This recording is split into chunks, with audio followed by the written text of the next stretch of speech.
you can create very personalized analysts Okay. for your purposes, your Okay. vocabulary, your Okay. data. This need to be prepared as for adoption of AI, investing in AI, and investing in heavily in the data readiness, like in the AI readiness. Part of the job could be automated, but or like ad hoc requests to the data teams or like analytics teams, like analytics or business intelligence teams, definitely could be automated.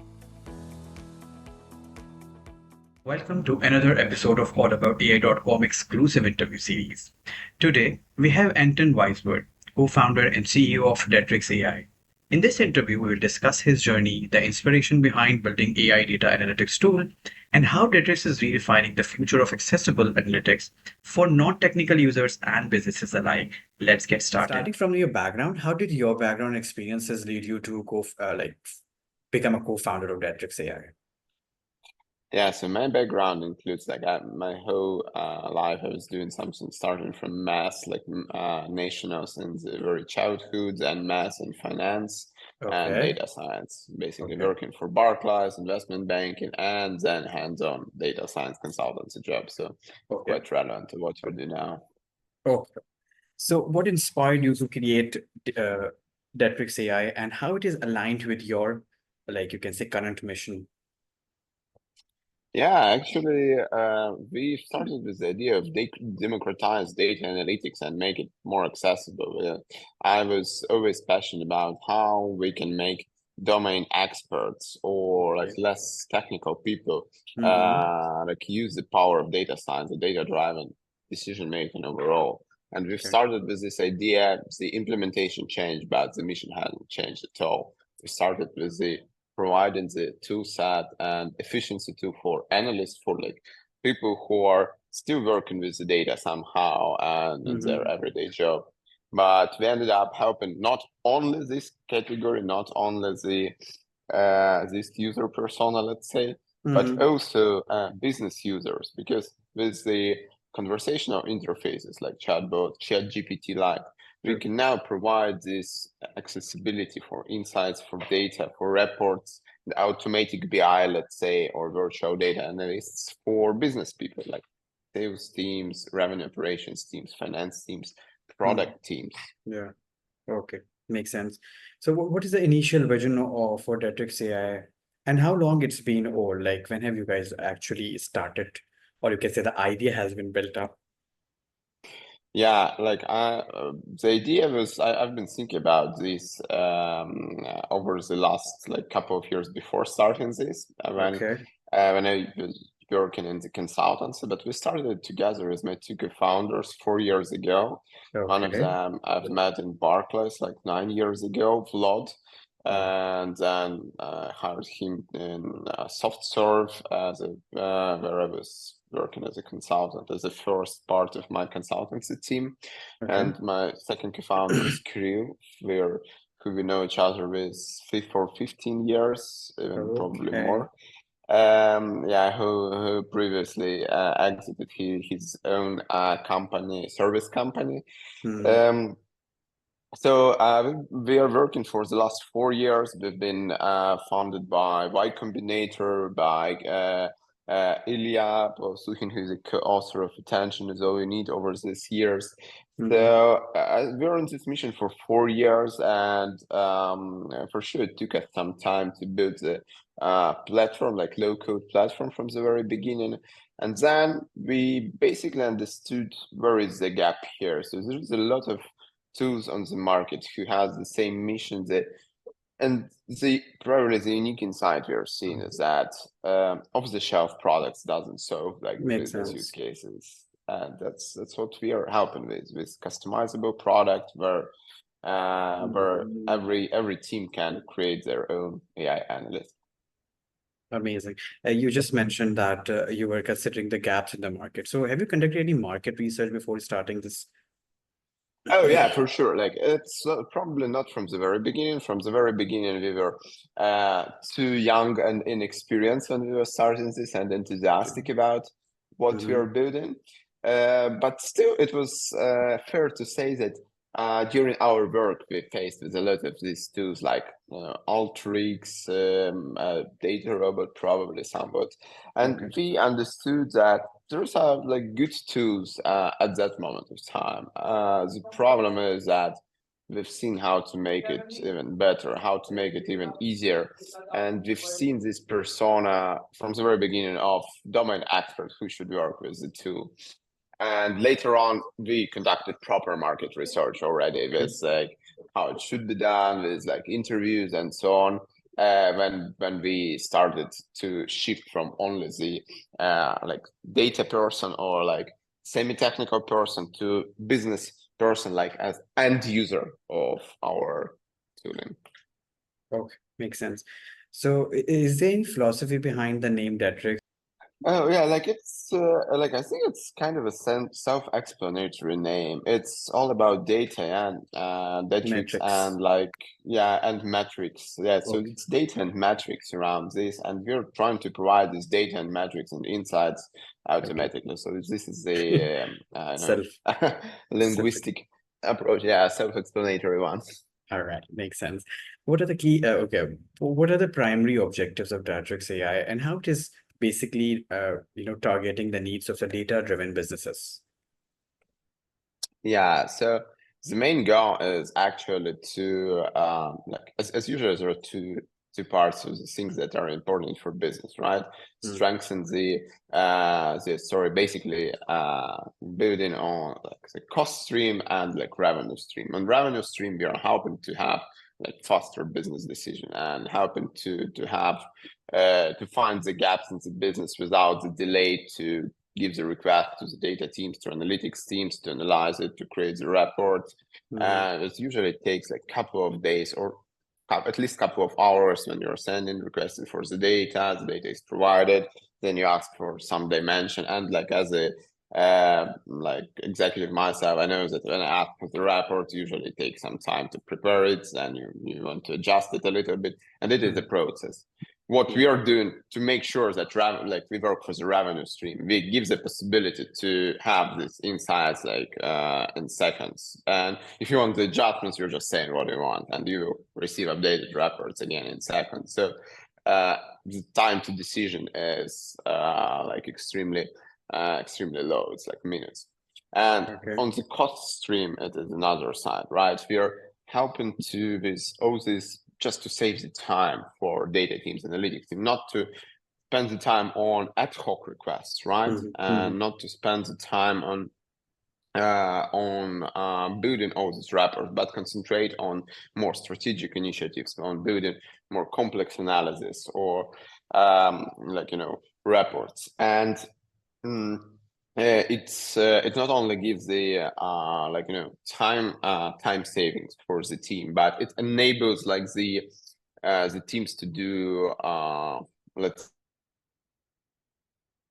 say the tasks that they cannot previously be done without specific AI teams. And this kind of we're seeing a lot of interest. Probably every company who's delivering any kind of analytics, either to internal users like finance teams or external users, like imagine you're True. Stripe, you're delivering dashboards to your Yeah. customers, right? Yeah. And every company's trying to and playing with and trying to embed kind of ChatGPT like an experience agent that is going to do analytics, answer the questions. And for our tooling, like our story is about making sure that time to market for this tool is from 2 weeks, like 2-3 months in production. And Okay. for the team to build this kind of stuff in-house will take at least 1 year. And this is probably the strongest one. Like, so we start working with the company in 3 months, they will have this. Okay. Amazing, right? Interesting to know, actually. So, of talking about different AI tools, different no-code solutions in the market, how does Tetric AI keep itself, or differentiate from others? Yeah, so for sure there is like no code tooling is not something new, and you're definitely not alone in this market. And Mm, the same with like AI, data analytics, or like BI solutions, let's say. So there is a lot of GenAI solutions for BI. So mm, the majority of them, I don't want to talk about particular okay. competitors who we call competitors because it's a very new space and it's definitely a lot of market for everybody. But the major differentiation for us is that the majority of these tools provide off-the-shelf products, Okay. right? And it is either text to SQL product or even like large data warehouse, data lake providers are providing the solutions as a layer on top of that. You can ask the questions about the data, receive the answer. The issue here is that it doesn't solve the business case, and you can build a really good demo with that. But to solve real business use case, when there is a lot of internal vocabulary, a lot of calculations that are done in a very particular deterministic way, that it is no way that LLM knows upfront about that. This business use case is not solvable usually with that. So what we do instead of this, we are saying that we are the last layer on top of all of this. Okay. And you can create based on either like some other text to SQL tools. We have the logic, we have the intelligence layer to decompose this stuff. And we give either our team as a professional service or like implementation team or data teams or product teams of the customer the possibility to customize this and deliver different agents based on the needs of the particular customer or particular use case. So the customization is our unique insight and the unique approach to this, and this is how we are different. Yeah, I've just seen one of your videos on your LinkedIn that you said, okay, give your insights a personality. That shows that you guys are actually giving a customized version of it. Like, so can you explain a bit how do you, give my analytics or my insights a personality? Yeah, like I will tell you a little bit of a story here. So All right. we were trained, like we were playing with it around a year ago, and we were delivering the like first version of it, and I was doing a demo.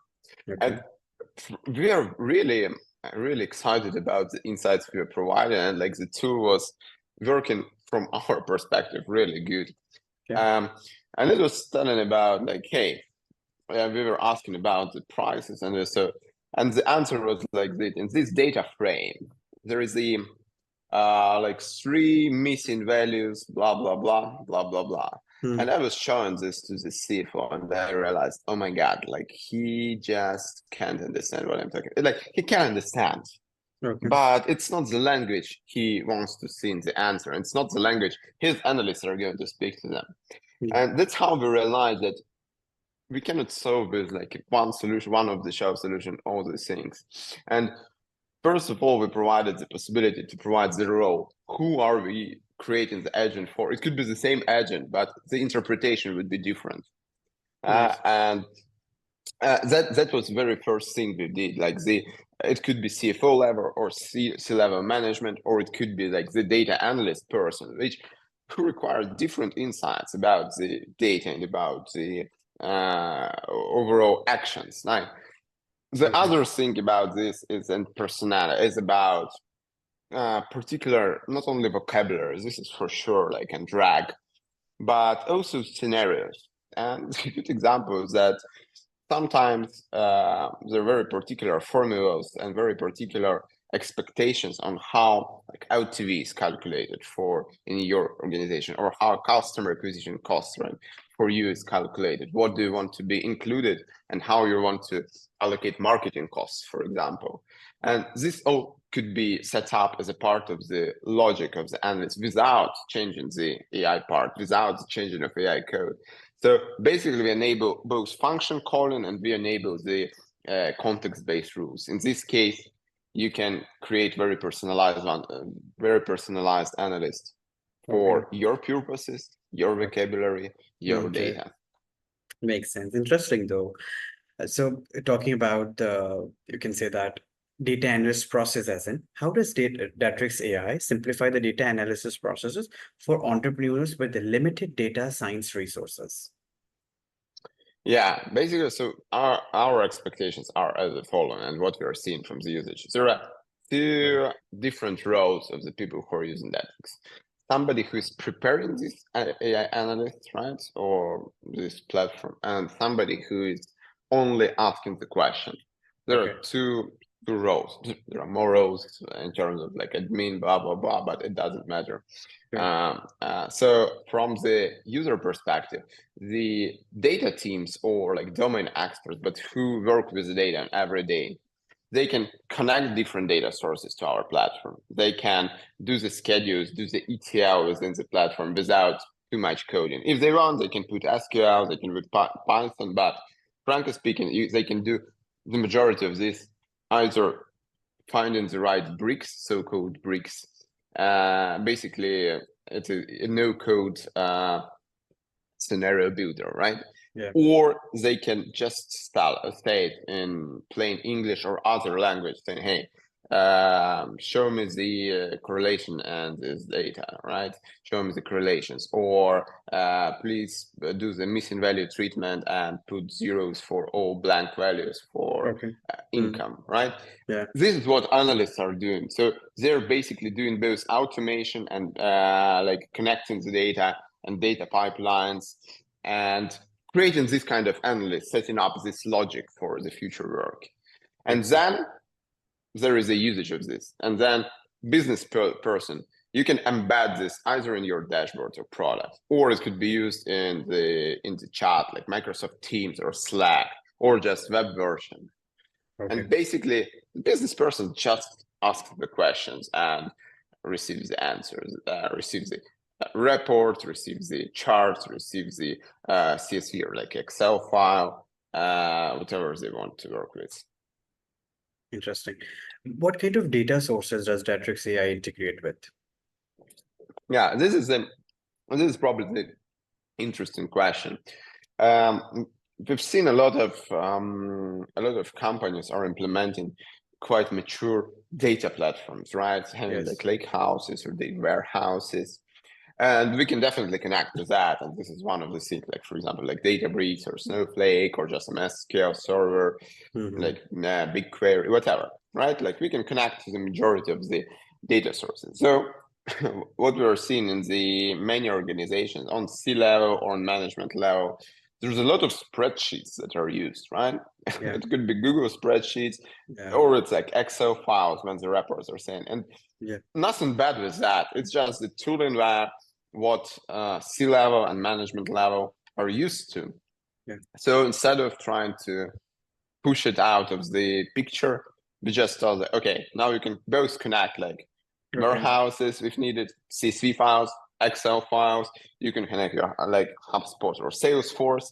You can connect like Google Analytics, and you can use the AI analyst connecting to the multiple data sources at once, or even like APIs, for example, with live FX rates, if you want to calculate like worth of your portfolio, let's say, at the current moment. So we give the possibility for AI analysts to connect to all of these data sources. And it would be fair to say that this is a good example of how the different understanding, different level of data sophistication can play in a one tool, because usually you make the decision based on the number of data sources, not only like Excel, like opening Salesforce, opening Excel, opening something like that. So yeah, we just give the possibility to connect to all of this and generate insights based on all of this. Amazing. Talking about the large data set, different large businesses have large data sets. They end up with tailored insights. They want some tailored insight. So how does Datrix address this particular need? Yeah, so for sure, sometimes like there are trillions of rows. Yeah, so we are not working with this at the moment, but we can do. We created the system so that it is each of the steps is like has a sufficient level of abstraction. So under the hood right now, for the majority of the steps, we are using Python code. So probably like tens of millions to hundreds of millions of rows are fine, but probably more of it will cause issues, and it's just not the right way to work with like big data. But we have the layer of abstraction, so we can just have as a particular steps, you can say, hey, it's going to be done based on the different techniques. So it could be done instead of like Python, we can use like proper big data techniques like Spark or whatever.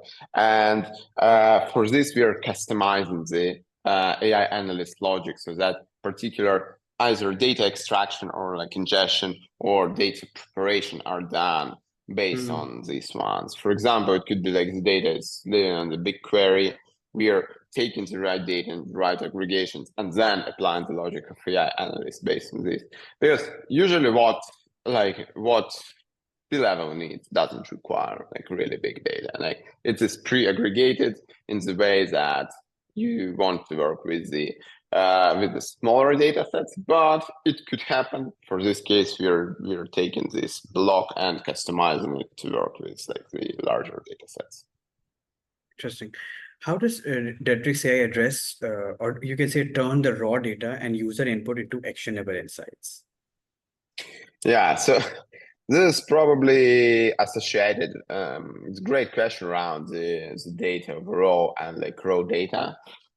And sometimes AI and overall solutions like Datrics and overall AI solutions are being synced about as the silver bullet, and sometimes we say, okay, now AI can solve all this without machinations, but it is actually not always true. And for some of the cases, it requires prior investments in AI readiness for the data. And while we are saying that we are solving the last part, right, we are delivering the insights already.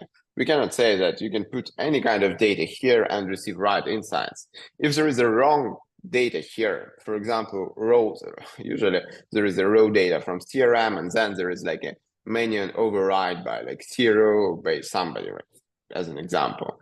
And if we don't take into account this knowledge that lives in somewhere else, we will receive like the wrong insights, even based on the right calculations, right? So if the wrong data is in, the wrong result will be out.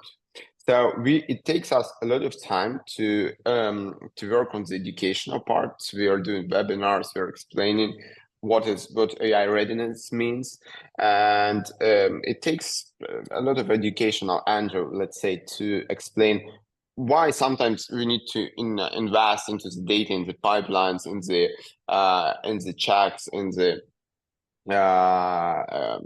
some validations, verifications, more than we even invest in the AI part, because otherwise it's just we cannot rely on this.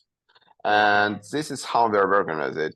We have the techniques like in guardrails, and we have the cleansing techniques based on this, but we cannot use it blindly. We should make sure that these are correct ones, that it is validated by the business. So usually we roll out it from the very beginning to some smaller group in the company who can validate the results, who can validate the logic, how they would do and answer these kind of questions manually.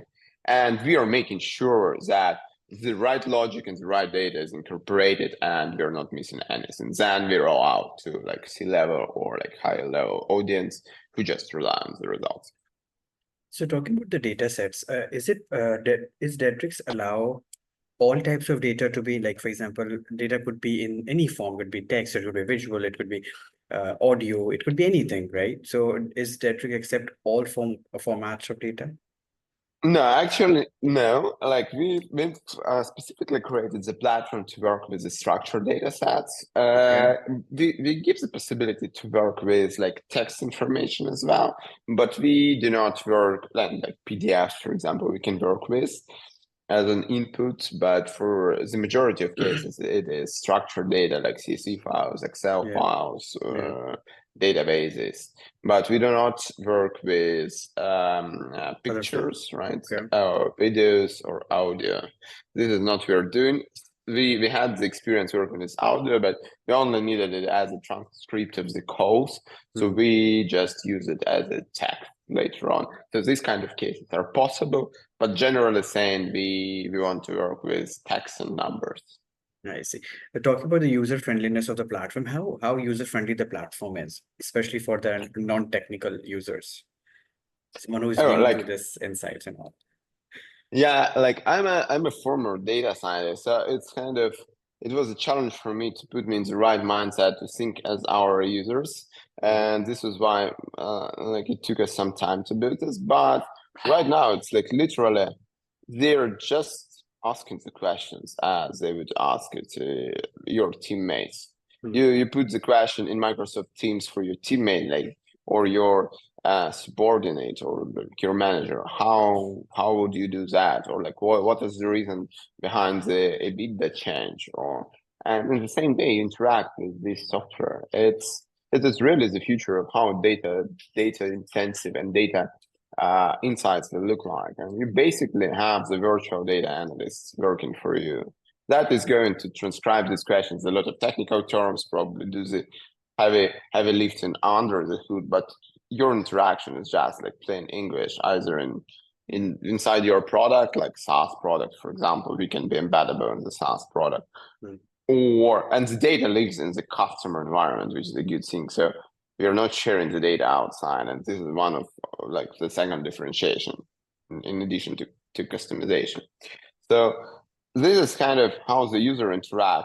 But even if you want to create this, like not only use but to create this analyst, I can do this without like too much diving into what's needed to do. Like you will receive 70 or 80% quality just connecting the data set. You're basically saying, hey, here is the CSV file, here is the my spreadsheet I need to work on, and I want to ask the questions. You're just connecting, and you can start right away.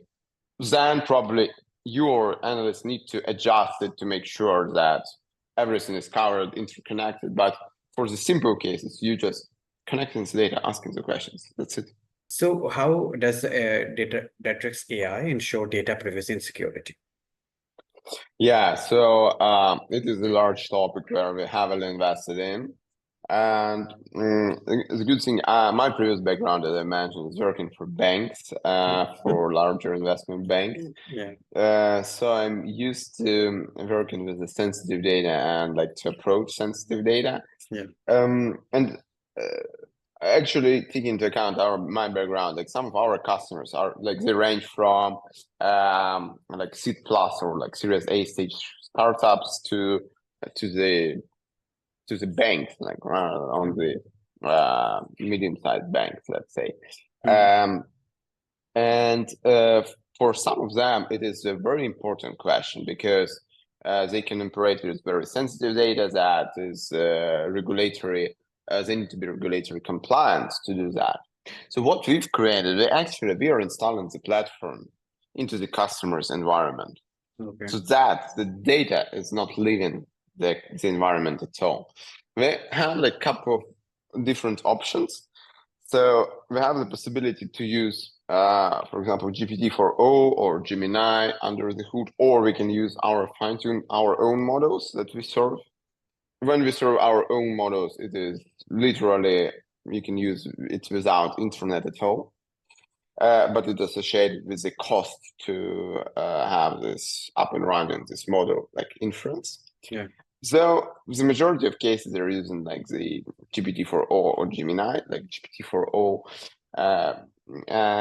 Basically, they have a little bit different security policies. But what we are doing, we are not sharing the data there, and you can explicitly turn off any kind of even sharing the data for summaries in the settings of the of our tool.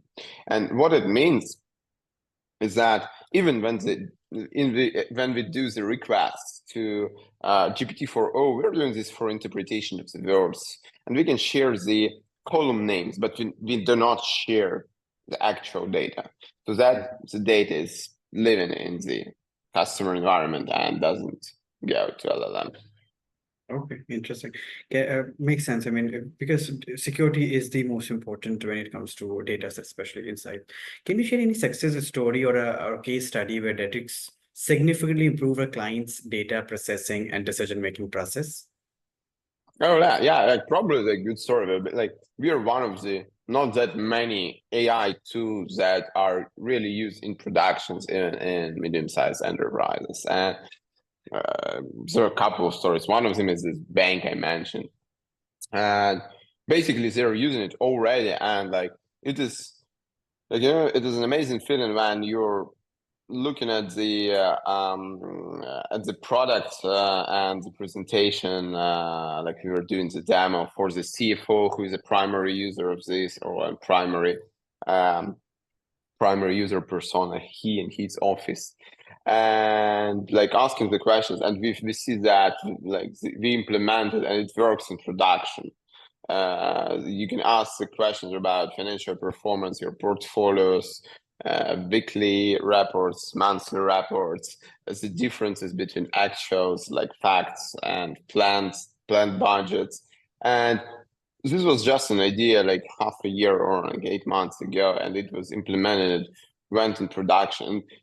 Probably there are not so many tools that have like real banking customers having the Gen AI solutions in productions for BI and reporting. And this is what makes us like work even harder. And this is the moments where we are very proud of the team who works in that. Other customers, like we have EdStack platform who's using this, like, just the data is around the vacancies, candidates, and the typical questions are around like, what are the best vacancies for these candidates? What are the best candidates for this vacancy? And like this actually saves like huge amount of time on each of these requests when the information provided immediately rather than like 15 minutes of or 20 minutes of 30 minutes of research, and it's like save time for each of these requests. So yes, there's a lot of stories, but like we are just in the very beginning of the of our path. We really wish to have more and more success stories that have. Okay, what are the most common challenges users face when they use tools like Datrics AI? Yeah, I would say that the most common things are like hallucinations and frustrations from the wrong answers, right? Yeah. It is like hallucinations are like the very first thing, and especially if there is some sensitive data decisions need to be done, not like even candidates, you can double check that later on. But if you're talking about financial performance and you're seeing something wrong, probably it's not going to be tolerated, right? Uh, this first challenge is addressed in the way that for critical flows, we have deterministic approach. So basically, analysts are creating the calculation scenarios. They create the particular scenarios, and then business users ask the questions about, like LTV as an example. It's just going to be basically a function call, meaning that the underlying logic will just use the pre-created snapshots of code or like of logic to calculate this. And this how these are customizations of how we are avoiding hallucinations by providing flexibility in custom scenarios. And second frustration is like the wrong like answers, and basically this is also like you're adding additional rules, additional context in this one. So these are like two main things with adoption that probably we're mitigating, and that's why we're seeing a lot of need right now and a lot of inbound requests, and a lot of projects are coming up because we know how to overcome the two major issues associated with this text to scale or like overall off-the-shelf product. So it's hard to build off-the-shelf products from off-the-shelf products, build something really valuable for the business use case, especially without really mature AI team, which is really hard to find, which is like probably a third problem to mention. True. So, can you quickly just tell me the features of Datrics AI and what it does? Like, quickly highlight what are the key features and what it does. Yeah, sure. First one is like the conversational interface, basically question and answer. The systems generate reports, business intelligence, forecasts for you, and like pivot tables. Second one, you can embed it into your product, so it can be used in this product. It could be run locally without like exposing the data anywhere. It is the data prep and ETL part. So you can do it in semi-automatic mode. It is AutoML features. It is a data pipelines, like low-code data scenarios and pipeline manager. Yeah. It is adjustability, like in terms of business logics, tones of voice, and all these things. And there is like a lot of other features around the connectors and the data itself, more important for data analysts, and the possibility to actually do this data exploration in very visual and very conversational way. Okay, so you've been running it like for 4 years. So what is the growth trajectory for Datrics AI? Like there are two different questions around like becoming profitable and becoming like generating revenue. So I do think like that generate revenue itself is not not an issue. If you're good at what you're doing, if you're solving the real problem rather than just building whatever you think is good, but talking to your customers, you will generate some revenue. It's Okay. probably like our main goal right now is like a scalability, right? How should we scale without like losing the quality of what you're doing to hundreds of customers? That's the stage where we are right now. But in terms of how long does it take, I do think it takes, as I mentioned, like probably to build in-house solution like this at least a year. And yeah, I would say that the main question here is not about just being paid by somebody.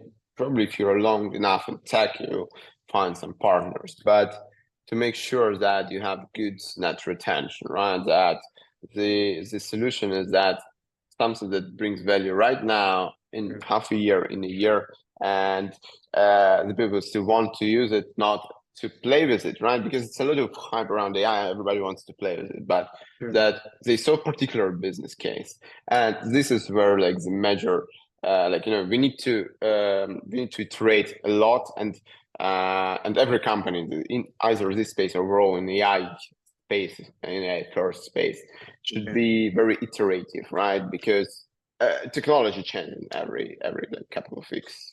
True. So how do you envision, again, since we already said kid technology and AI is being changing, rapid advancement in data sciences and AI, how do you envision Datrics AI evolving in the coming years? Maybe you can say 2 years, 3 years down the road, though it's still uncertain. For sure, it's uncertain. Like I'm not sure that we can imagine the future right now. But our mission is to become the go-to to like a state-of-the-art tool for data insights and for like these conversational agents related to business intelligence and data analytics. That's what we're trying to do, and we are probably on the forefront, on the very forefront of the technology and what is possible right now. Sure. I see. Okay, I'm just asking you a couple of more questions. As your career as a data scientist, in your way, how is AI evolving in the context of data analytics? Where does Datrics AI fit into this landscape? Yeah, so I would say that, yeah, let me give you a quick example. Probably 8 or 9 years ago, or even probably 5, 6 years ago, typical projects will go from feasibility study, POC, and like MVP, something that already could be used in production, right? And then to full-scale solution. So feasibility study and POC usually took from 4 to 6 weeks to build, and it took like 4 people, probably anywhere from 30 to 100 grand, 100K USD, and then you can scope the MVP right away from this. Yeah. And this was the nature of the technologies at that time, because you need to have like a probably data scientist who will create some model. You will need to have a data engineer to find the right data and data sources for you and to generate it. You need to have some BI engineer probably to generate visualizations and tell the story, and you need to have a business analyst to have all this together and deliver it to some business owner, right? And it's definitely, or like product manager, whatever. It took time. And this part, feasibility study and POC, should be done within Datrics in like a couple of hours by one person. You literally can connect data sources, do the cleansing, do the ETL part and visualization part, and deliver something, and deliver some story. And this is like how it changed from like weeks to hours. And the next part is the productionalization. It could take like ages. It could take from months to somewhere. Right now with Datrics, we can deliver this AI analyst like within like couple of weeks to up to 3 months in production, where it was not only not possible, but this conversational part was something as a wish. That's correct. So, talking about the AI trends, what upcoming trend do you think AI businesses should be prepared for? I would say that to like first of all, like the data, in terms of data, definitely the businesses are transforming. Probably different solutions are going to be in this market, and we need to make sure that the people who are using AI heavy tools, AI heavy data tools, are going to win over the businesses who are not using the tools. And what I think we need, like business need to be prepared is for adoption of AI, investing in AI, and investing in heavily in the data readiness, like in the AI readiness. That are the main things. In terms of the overall where AI can come, like I would say that even current technologies are worth adopting and they can provide huge business value right now. So start early, put the right guardrails, put a lot into the making sure that it works for particular verticals, particular use cases, and that's what we can expect. A lot of different things will come from cybersecurity space because it's changing a lot with AI. But from data perspective, yeah, I would say that we should be ready for much easier tools, much better tools, and much more of the control of them. Question, I'm taking it too longer. What personal achievements or milestones you are most proud of in your entrepreneur journey? Uh, Actually, I'm most proud of the team, I would say. Like, even in the low moments of Datrix and the high moments of Datrix, I'm super proud of my co-founder and the team we've built. And whatever happens, I'm super grateful to have this journey together with them. I hope to achieve a lot more, but probably the teams and values of this team are the most important thing. And for sure we have like the professional successes to celebrate, but without the team it's not impossible. As I mentioned, the thing when you're two sets that you're something that you worked for 4 years, you're seeing working in production and saving the time, like right now it's a great moment, right? Having in production Gen AI tools for reporting and business intelligence, it's great. It's like you're working on the forefront of the of what's possible right now in the world. But definitely like having the team like this and having the core team, like our head of AI, our both of my co-founders for sure, like our head of sales, and this is a great moment to have. So, being a data scientist, is AI a threat to a data scientist? What do you think? Frankly speaking, I don't think about the full elimination of data scientists by AI LLMs. I'm thinking about this, that data scientists are going to be much more powerful having the AI tools, and probably they can achieve more individually or complete more tasks and do tasks they previously cannot do by them. So what I'm seeing is that some tasks are going to be automated, and it's not like the data scientist is the person not only like working with the data, but doing the insight, like generating the story out of the data and saying like what could be changed to improve this or that KPIs or like ROIs, whatever. And I do think like that AI can help massively on that, and especially in transforming from the flows that are created by data scientists to the story that could be told to the C-level management, for example, or like business decision makers. So part of the job could be automated, but or like ad hoc requests to the data teams or like analytics teams, like analytics or business intelligence teams definitely could be automated. But it doesn't mean that we don't need like BI guys or like analytics guys or data science. It means that they can do more meaningful job, that they can do more within the same time frame. They can spend more on strategy or on improving the models, or actually to feed in these insights for business user to then ask about, right? So actually, it's not like everything is going to be done automatically. So I do think it's probably a human machine, let's say, together, like work together, yeah, rather than saying, hey, AI will replace all of us. Okay. So, like, because been asking for all the true owners, do you think AI replace human intelligence anytime, like maybe 10 years down the road? Or Oh, yeah, like, I mean, we are, from my perspective, we're, let's say, I was wrong when saying that when I was estimating when something like GPT-4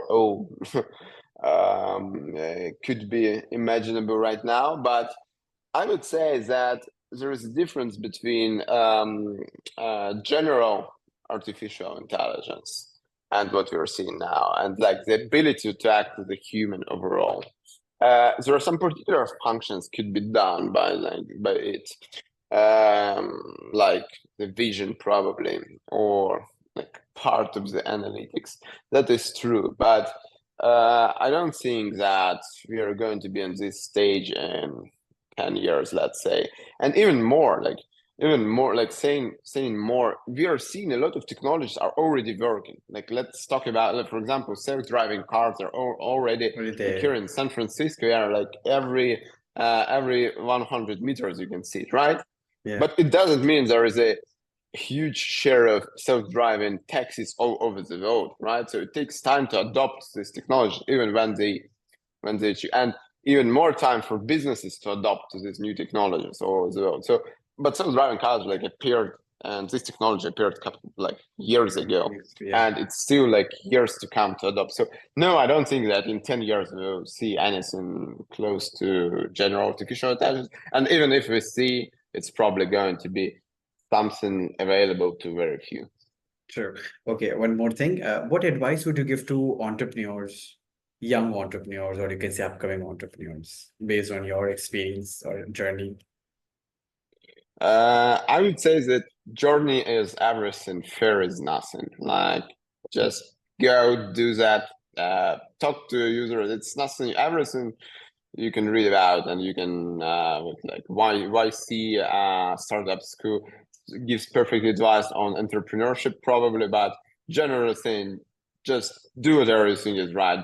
Don't fear to start this journey.